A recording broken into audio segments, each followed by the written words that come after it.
Sebelum ke Bang Teguh, kita langsung ke Bang Roni terlebih dahulu. Bang Roni, Anda melihatnya seperti apa? Apakah memang status JC ini tidak diperhatikan sama sekali oleh JPU? Bahkan tadi banyak hal yang meringankan untuk Richard Eliezer sepertinya diajukan. Bang Roni. Ya, yang seperti itu ya Mas Andro, bahwa fakta persidangan kan sudah terungkap bahwa Richard Eliezer ini konsisten, kemudian dia merupakan terdakwa yang bekerja sama. Dalam hal ini kalau kita lihat dalam dakwaan maupun tuntutan itu banyak keterangan dari Richard Eliezer.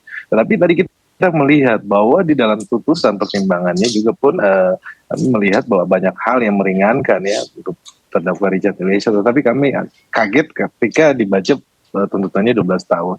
Yang dimana tuntutan dari Richard Eliezer dia tidak sebagai pelaku yang aktif ya kalau kita lihat ya. Tapi kalau terdakwa yang lainnya kan sebagai pelaku terdakwa yang aktif gitu loh.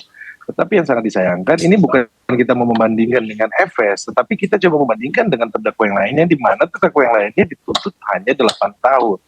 Nah, itulah yang menjadi keberatan dari kami. Tentunya dalam hal ini tanpa mengurangi pendapat dari jaksa penuntut umum, tentunya kami tim penasihat hukum punya pendapat yang lainnya. Itu nanti kita akan sampaikan di nota pembelaan ya, dan juga pun akan disampaikan nota pembelaan pribadi dari Richard Eliezer.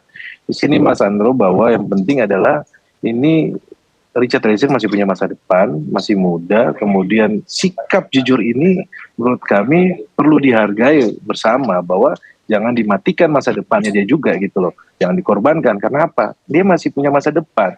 Ketika dalam proses persidangan ini dari awal kita lihat bagaimana di kepolisian, kemudian dia yang berani mengungkap, kemudian terungkaplah kasus ini. Nah, hal-hal seperti ini harusnya memang menjadi suatu pertimbangan. Tetapi ini kan sudah lewat nih tuntutan. Nanti kita akan lakukan pembelaan secara maksimal, Mas Andro. Baik. Sesuai dengan fakta-fakta persidangan, saksi-saksi yang sudah ada. Kemudian nanti ya kita lihat terkait majelis hakim. Tetapi sekali lagi ya, bahwa proses persidangan dipimpin oleh majelis hakim ini sudah sangat baik. Kami melihat bahwa hakim berdiri sesuai dengan menjelaskan, menanyakan sesuai fakta apa sebenarnya kita dapat Bang Roni. Baik, terima kasih Bang Roni Talapesi sudah bersedia bergabung bersama kami. Selamat melanjutkan aktivitas selanjutnya. Bang Roni tidak bisa bergabung sampai dengan selesai. Terima kasih Bang Roni. Selanjutnya saya ingin menuju ke Pak Teguh Nasrullah. Pak Teguh Nasrullah, ada dua isu yang cukup menarik di sini. Ternyata Putri Chandrawati hanya selama 8 tahun saja dituntut. Sementara Richard Eliezer 12 tahun. Ada yang merasa tidak adil dan kecewa dengan tuntutan dari jaksa penuntut umum ini. Apakah ini sudah cukup adil? Pak Teguh. Pertama saya mengatakan bahwa jaksa penuntut umum sudah berhasil dalam rekusitornya. Apa yang didakwa di dalam dakwaan primer, kemudian dituntut juga di dalam rekusitor semua primer, yaitu semua orang yang baik Pak Sambo, Putri Chandrawati, Richard, Kuat, dan Ricky Rizal, semua dianggap oleh jaksa terbukti melakukan tindak pidana pembunuhan berencana. 340 semua terbukti. Ya, tentu perannya masing-masing. Peran dan yang disampaikan masing-masing.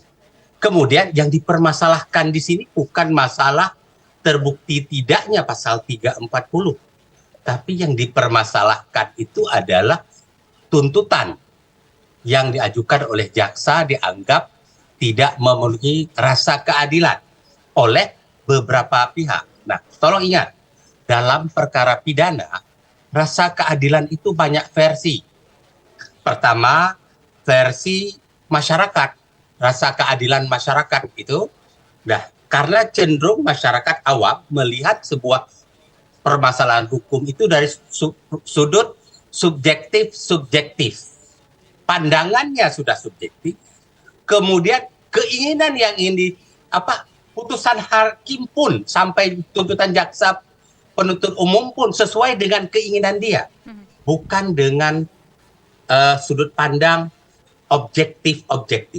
Bahkan saya mengatakan banyak pengamat yang memberikan ulasan dalam kasus ini cenderung berada pada titik objektif subjektif.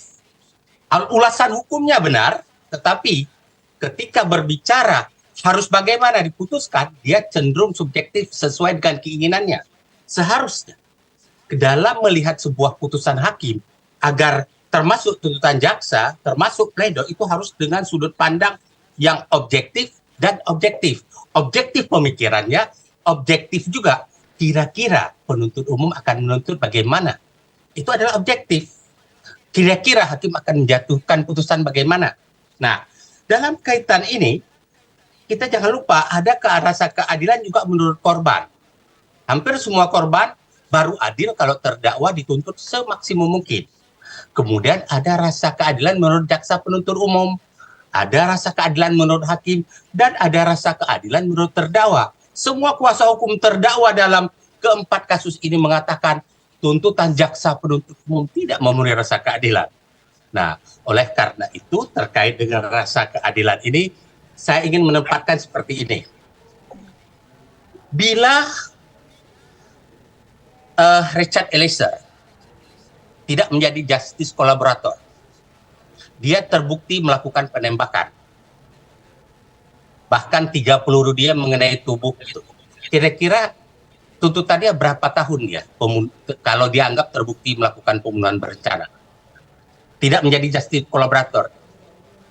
Pasti orang menganggap hukuman mati, seumur hidup, atau setidaknya 20 tahun penjara. Nah, dengan dia menjadi justice kolaborator, apakah jaksa penuntut umum sudah mempertimbangkan kehadiran dia sebagai justice kolaborator? Kalau saya mengatakan sudah. Dia tidak dituntut 20 tahun, tidak dituntut seumur hidup, tapi dibikin 12 tahun. Nah, apakah dia layak 12 tahun? Nah, saya sendiri, saya gunakan subjektif saya. Dalam konteks subjektif saya seharusnya jaksa penuntut umum memberikan award yang lebih kepada si Richard Eliezer. Dalam pemikiran saya itu baru sangat adil kalau dia dituntut paling tinggi 6 tahun. Itu kan subjektif saya ya. Kalau lebih dari 6 tahun kayaknya terlalu berat karena dia sudah membantu membongkar kasus ini. Nah, ingat tuh, dalam hukum ada hal-hal yang menghapuskan tindak pidana. Baik dasar ada juga hal-hal yang meringankan atau memberatkan hukuman atau tindak pidana. Nah, dalam kasus Richard Eliezer itu kalau kita rujuk dari pasal 48, 49, 50 maupun 51 perintah jabatan tidak masuk di situ. Dia bukan sesuatu dasar pembenar atau dasar penghapus. Nah, atau dasar pemaaf. Saya mengatakan apa yang dilakukan oleh Richard Eliezer sebagai justice kolaborator itu adalah hal-hal dasar yang meringankan tuntutan atau hukuman. Oleh karena itu saya mengatakan jaksa penuntut umum sudah memberikan keringanan dalam tuntutannya. Namun keringanan tersebut begitu dibenturkan dengan rasa keadilan masing-masing, tentu kita punya persepsi dalam melihat rasa keadilan itu. Kalau saya mengatakan 12 tahun kurang bagus untuk memberikan award. Kalau saya melihat ya cukup 6 tahun sebagai award kepada dia. Baik, mungkin Anda masih ingat Andrew, waktu kita diskusi di dua sisi demokrasi, bahkan ada teman kita salah satu narasumber, Hari Azhar, mengatakan seharusnya ya ada ucapan terima kasih kepada dia dengan dibebaskan. Saya mengatakan tidak. Untuk dibebaskan tidak bisa dia. Tidak ada ruang yang menghapuskan pidana bagi Richard Eliezer. Tetapi untuk diberikan award sebaik-baik mungkin, terima kasih sebaik mungkin, bisa dituntut dengan seringan-ringannya. Namun, kalau dilihat dari kacamata perbuatan yang dilakukan, yang sempurna melakukan tindak pidana pembunuhan, menghilangkan nyawa orang lain itu hanya 2. Richard Eliezer dan Sambo. Itu perbuatan mereka sempurna. Dari perbuatan dua orang inilah hilang nyawa si Yosua. Nah, makanya saya mengatakan sebagai apresiasi untuk justice kolaborator, ya harus diberikan tuntutan yang seringan-ringannya. Bang Teguh. Tapi meniadakan pemidanaan itu merusak sistem hukum nanti. Baik, poinnya sudah kita dapat Bang Teguh. Kita boleh dengarkan dulu komentar Prof. Hipnu. Apakah sepakat dengan paling tidak hukumannya jauh lebih ringan karena berdasarkan fakta persidangan cukup 6 tahun untuk Richard Eliezer versi Bang Teguh tadi. Bagaimana komentar Prof. Hipnu?